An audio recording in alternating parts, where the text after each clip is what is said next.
Hello everyone, मैं नीतू।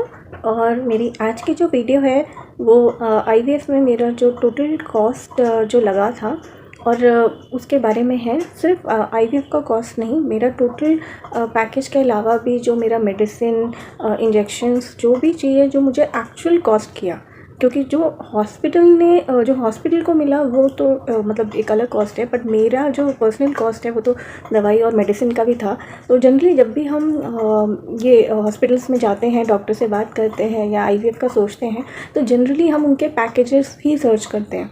तो हर hospital का जो पैकेज होता है वो अलग अलग होता है, वेरी करता है। और इनफैक्ट जो आपके साइकिल्स पे डिपेंड करता है। जैसे कि अगर आपने एक ही आप चाहते हैं कि एक ही ट्रायल का या एक ही साइकिल का पैकेज लेना चाहते हैं, तो ऑब्वियसली उसका प्राइस अलग होगा। कोई 3 पैकेज का, जैसे मैंने 3 पैकेज वाला लिया था, 3 साइकिल्स वाला पैकेज लिया था, तो उसमें जो कॉस्ट था वो ऑब्वियसली ज़्यादा था, लेकिन देखा जाए तो वो हमें ज़्यादा कन्वीनियंट लगा, क्योंकि आईवीएफ के जैसे हम जानते हैं कि एक बार में सक्सेस होना ज़रूरी नहीं है।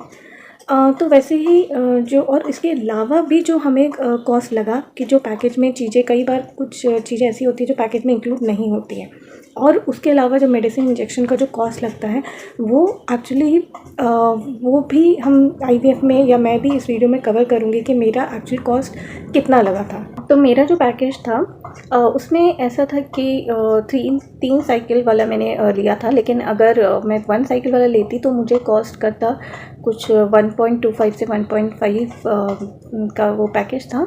और जो मैंने पैकेज लिया था वो 3 साइकिल का था, जो मुझे 2.5 का पड़ा। जो हम इंडिया में अगर आईवीएफ की बात करें तो हर हॉस्पिटल अलग अलग पैकेज ऑफर करता है, ठीक है, सारी जगह सेम नहीं होता। हमारा तो quite I think average package था। अगर थोड़ा सा जैसे कई जगह लेकिन 3 तक जाता है या 3.5 तक जाता है मैक्स। आई थिंक एवरेज इतना ही जाता है। हाँ, अगर कुछ जैसे आप एक बहुत ही अच्छे ब्रांड से या हाँ हॉस्पिटल्स में भी जैसे ब्रांड्स होते हैं थोड़ा हाई फाई है, उसमें जाएंगे तो इससे भी ज़्यादा कॉस्ट कर सकता है, लेकिन आई थिंक उतना रिक्वायर्ड नहीं होता। मैक्सिमम जो आपका जा सकता है 3 साइकिल्स की जो मैं बात कर रही हूँ वो मैक्सिमम 3.5 तक जा सकता है। कुछ इंजेक्शंस तो इसमें इंक्लूडेड होते ही हैं इस पैकेज में, जो आपका एग रिट्रीवल से पहले वाले इंजेक्शंस होते हैं। जैसे मेरे पैकेज में एग रिट्रीवल से पहले जितने भी मुझे लगातार 13 डेज तक जो इंजेक्शन लगे थे वो इस पैकेज में इंक्लूडेड है। हाँ, लेकिन जो एम्ब्रियो ट्रांसफ़र से 5 डेज़ पहले से जो इंजेक्शन स्टार्ट होते हैं वो इस पैकेज में इंक्लूड नहीं थे, वो हमें अलग से बाई करने पड़े थे, और वो भी मैं आपको भी बताऊँगी। तो मेरा जब आईवीएफ स्टार्ट हुआ था तो 31 दिसंबर 2022, मतलब फर्स्ट जैन, मतलब 23 मान लीजिए फर्स्ट टाइम। तो इसमें मैंने डॉक्टर से बात किया था और मेरा आईवीएफ स्टार्ट हुआ था। तो स्टार्टिंग में टेस्ट वगैरह जो थे उसके उसी में आई थिंक फ़र्स्ट पेमेंट मेरी 25,000 की गई थी, और उसके बाद उन्होंने कहा था आप चाहे तो एक साथ ही पूरा 2.5 दे सकते हैं, या तो आप धीरे धीरे करके पैसे दे सकते हैं, लेकिन एग रिट्रीवल से पहले आपको पूरे 2.5 जमा करने होंगे। लेकिन हमारे पैकेज में ये भी था कि अगर आपका फर्स्ट साइकिल में ही, मतलब फर्स्ट ट्राई में ही अगर आप कंसीव कर लेते हो तो आपको 60,000 रिफंड हो जाएगा।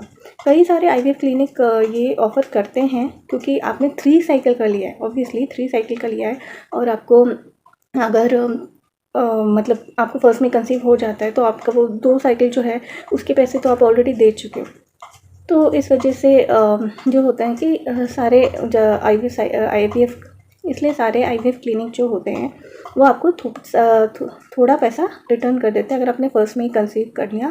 फ़र्स्ट में ही कंसीव कर लिया मतलब जो बच्चे की अगर हार्ट बीट आ जाती है, ठीक है, तो फिर वो आपको मतलब आपको एक जगह पर साइन करना होता है कि हाँ आपका जो पैकेज है वो यहाँ पे एंड होता है, आपको कोई प्रॉब्लम नहीं है, और फिर वो आपको वो चेक इशू कर देते हैं। क्योंकि मेरे को वापस रिफ़ंड 60,000 का मिल गया था। इसमें हॉस्पिटल का एडमिशन भी इंक्लूडेड था, जैसे कि एग रिट्रीवल के टाइम पे जो मुझे स्टे करना पड़ा था हॉस्पिटल में, उसका पैसा भी इसमें है, ठीक है, मतलब इंक्लूडेड है। जितने भी मेरे ब्लड टेस्ट वगैरह हुए थे, हाँ बस एक टेस्ट था, कोविड का टेस्ट हुआ था एग रिट्रीवल से पहले। हाँ, एग रिट्रीवल से पहले मेरे कोविड का टेस्ट हुआ था, मेरे हस्बैंड का भी, बस वो टेस्ट था, वो 500 ईच पड़ा था हमें। वो जो था वो पैकेज में इंक्लूडेड नहीं था, लेकिन वो हार्डली 1000 रुपीज़ गया था, तो वो अलग चीज़ है। और बाकी इसके साथ साथ जो भी मेडिसिन, जो शुरू में मेडिसिन चली थी वो बहुत कम थी, ठीक है, मुश्किल से आई थिंक फॉलिकुलर एसिड वगैरह थे, ओवरल एक टैबलेट थी जो 21 डेज़ की, और मतलब स्टार्टिंग के जो थे मतलब मुझे मुश्किल से 1500 मेडिसिन का इतना ही लगा था मुझे। जैसे मैंने स्टार्टिंग से 2023 से मेरा स्टार्ट हुआ था, तो मेरा 5th फेब को एग्रीटेबल हुआ था। तो तब भी मुझे कोई भी एक्स्ट्रा मेडिसिन, हाँ एग्रीटेबल के बाद थोड़ी एंटीबायोटिक्स मिली थी, वो भी आई थिंक मुश्किल से 500 और लग गए होंगे उसमें। जो मेडिसिन है उसमें कुछ ज़्यादा ऐसे वो भी कॉस्टली नहीं थी। फिर पैकेज जो होता है इतना हाई होता है क्योंकि जब आपके जो एम्ब्रियोज होते हैं, अगर वो एक्स्ट्रा एम्ब्रियो हुए, जैसे आपको 2 ट्रांसफ़र करवाने हैं, ठीक है, और आपके सपोज़ 5 एम्ब्रियो हैं, ये 2 जो है आपने ट्रांसफ़र करवा दिया, बाकी आपने नेक्स्ट साइकिल के लिए फ्रीज़ करवा दिए, तो वो फ्रीजिंग जो होता है ना, उसका चार्ज भी इस पैकेज में इंक्लूडेड होता है।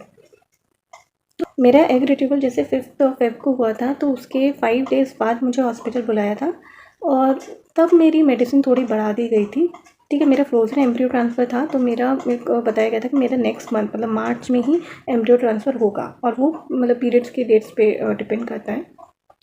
तो फेब में फिर मुझे याद है कि मैंने कुछ मेडिसिन परचेज़ की थी जो मुझे एक्चुअली 3000 की पड़ी थी। वो मतलब वो भी देखा जाए तो 3000 भी ऐसे ज़्यादा नहीं है क्योंकि आगे और था।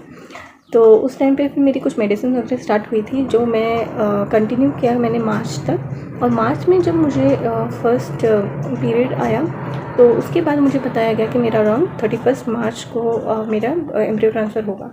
जो एक्चुअल मेडिसिन्स और इंजेक्शंस थे वो मेरे स्टार्ट हुए थे एम्ब्रियो ट्रांसफ़र से 5 डेज़ पहले। एम्ब्रियो ट्रांसफ़र से 5 डेज़ पहले हमें हॉस्पिटल बुलाया गया था, इंस्ट्रक्शंस मिली थी। उस टाइम पे हमें बहुत सारी मेडिसिन्स दी थी।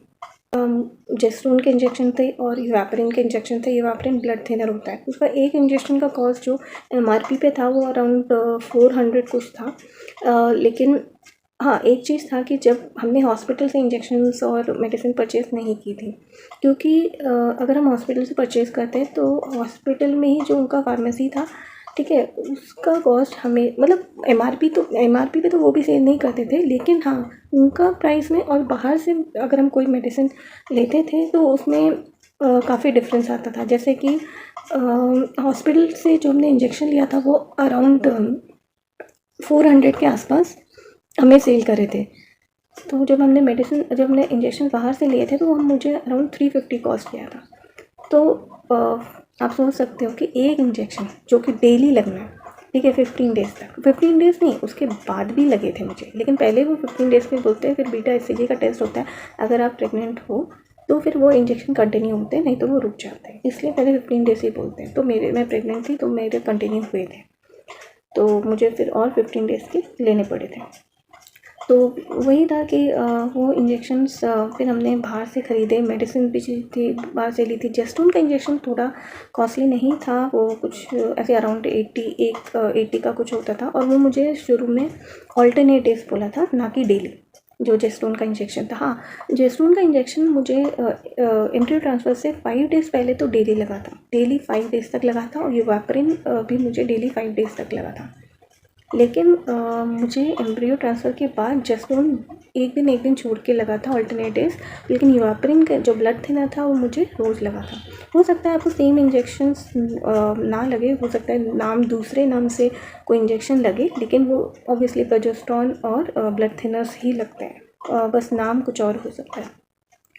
फिर उसके बाद ये जो इंजेक्शंस होते हैं और ये जो मेडिसिन होती है, इसका जो मुझे एक्चुअल कॉस्ट पड़ा था, मुझे याद है मेरे हस्बैंड ने जो बाहर से भी परचेज़ किया। अगर हम हॉस्पिटल से लेते तब तो मुझे नहीं पता मुझे कितना कॉस्ट करता, लेकिन अगर मेरे हस्बैंड ने जो बाहर से उसको बाई किया तो 15 डेज़ के हमें 20,000 अराउंड पड़ गया था।